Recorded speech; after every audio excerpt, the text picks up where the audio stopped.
Akosia, not her real name, failed 2 core subjects in the West African Senior High School certificate examination. She needed money to race it, so she gave in to the advances of a man who in turn infected her with the HIV virus.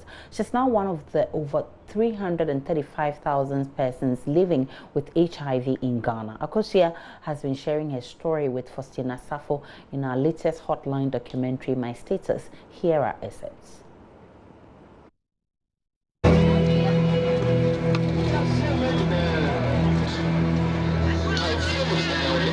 Adolescents and young adults represent a growing share of the number of people living with HIV and AIDS worldwide.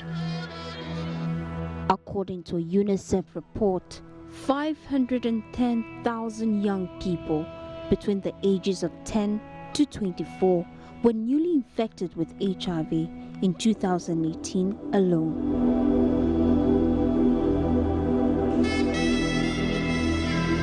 20-year-old Akosia, as I choose to call her, is one of the over 316,000 students who sat for the 2018 West African Senior School Certificate Examination.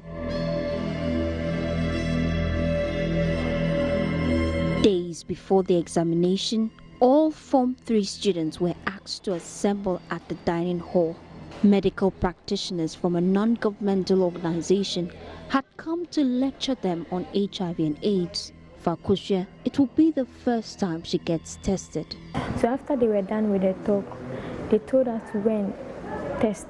So I went to test and it was negative.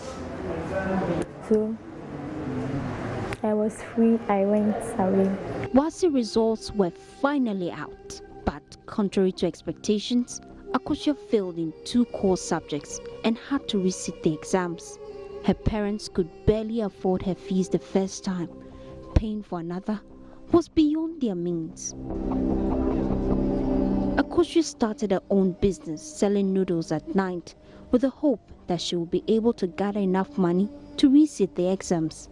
It was on one of those fateful nights that she met Kofi, a man in his 40s, who offered to help, but at a price.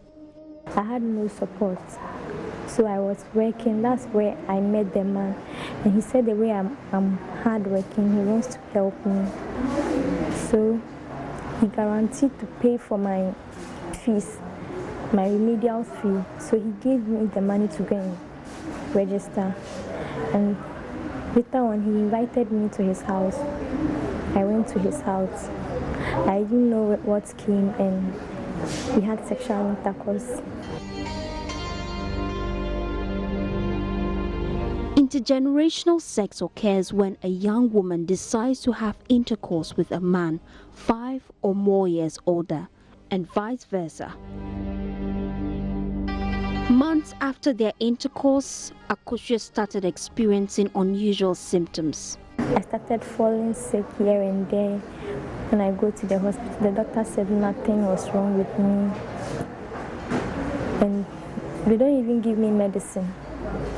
Sometimes I'll come to the house, I'll be crying, then be praying. I had an anointing oil. That's what I'll be drinking small. Doctors told Akosia her symptoms pointed to a stubborn vaginal infection. But even after completing the prescribed dosage, Akosia's condition deteriorated further. Fed up, she decided to do her own research. I took my phone and I Googled causes of infections. And when I Googled the signs and symptoms, it was different from what I was experiencing. So something came into my mind to search for, let's say, causes of HIV is. So when I searched, it was the same symptoms I was experiencing. So, Akosia decided to get tested again. This time, the results would change her life forever. I went and it was HIV-1 positive and HIV-2 negative. At first, I wanted to die. I can't sleep at night. I'll be crying the whole day. I'll go and hide at the washroom, then I'll be crying. Like I want to, because even though I'm not all that old, but what I have been so through since childhood till now, sometimes I feel say I don't see the essence of me coming to this life.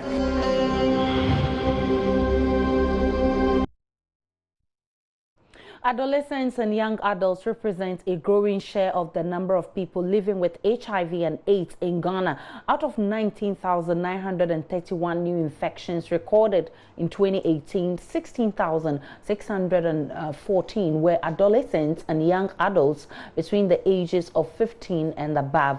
Kwabena Shreme is Director General of Ghana AIDS Commission. He has been explaining the statistics to my colleague Daniel Dazi.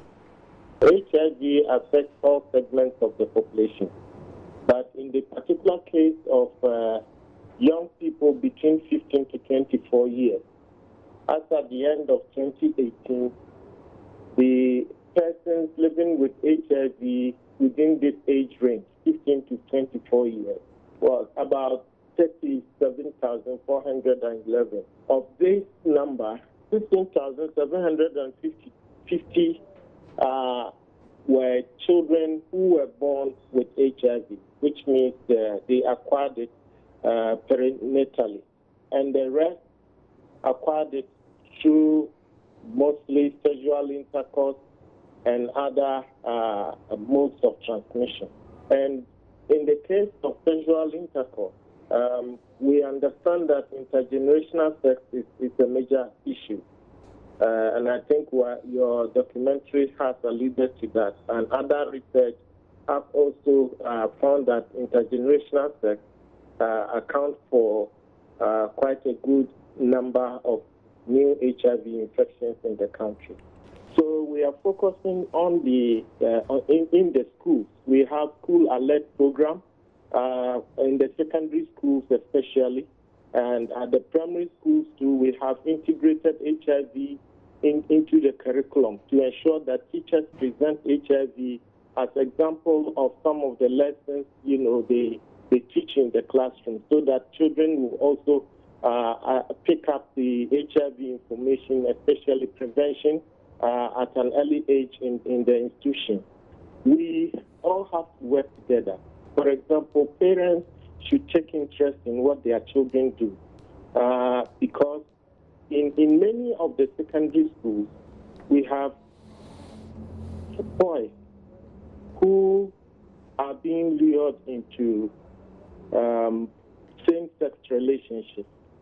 And it's one of the reasons for the HIV new infections in young people, because the boys who get into same-sex relationships also end up having female partners.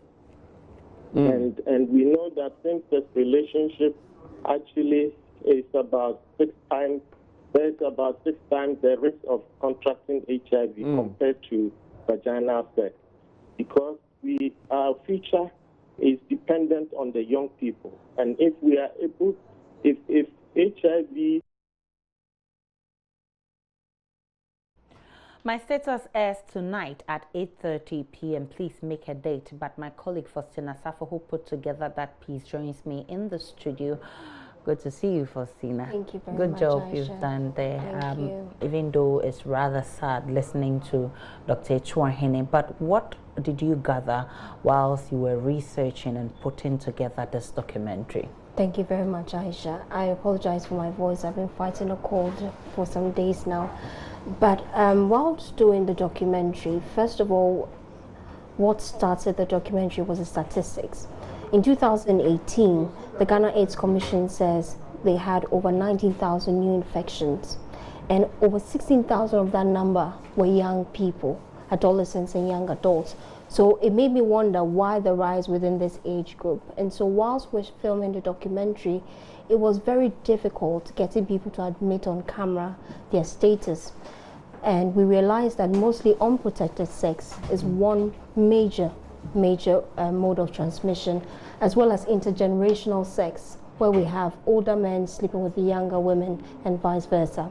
And then we also found out that anal sex is also one means by which people get the infection.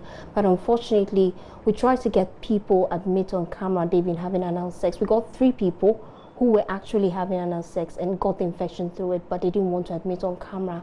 And it also shows that a lot of people right now are sexually active, though they are young.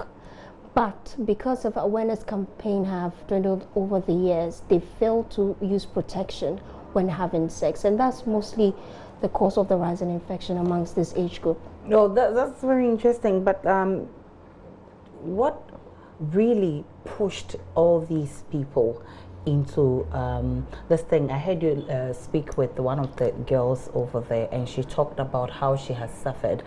What really is the pushing factor when it comes to young people being infected with HIV/AIDS?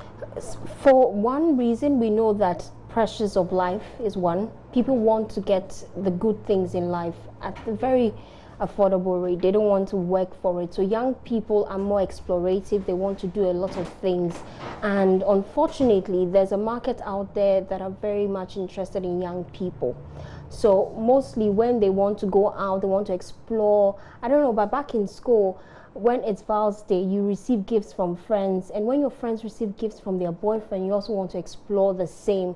And so that idea that I want to also be part of it has influenced lots of young people. And the lady in our documentary that is airing tonight, 8:30 p.m., that also shares her story. Unfortunately, her parents were infected. Her father was infected, and then he kept it a secret from his wife. So they kept on having intercourse until one day the lady went to the hospital and they said, "You're pregnant, but it's too late for us to do anything about it because your child is also infected." And so now this girl, 8 years old, spent so many years in the hospital trying to figure out what's wrong with her, because her parents are not talking. They don't want people to know what the issue is. And she's infected as well. So whilst telling the story, we realized that a lot of young people are also getting involved in so many things, especially sexually related things, but they are not using protection. And that's a big problem. Also, people who are infected find it difficult to talk about their status. Yeah. And so they end up infecting others. That's also one of the causes of the rise. And what's the Ghana AIDS Commission doing about this?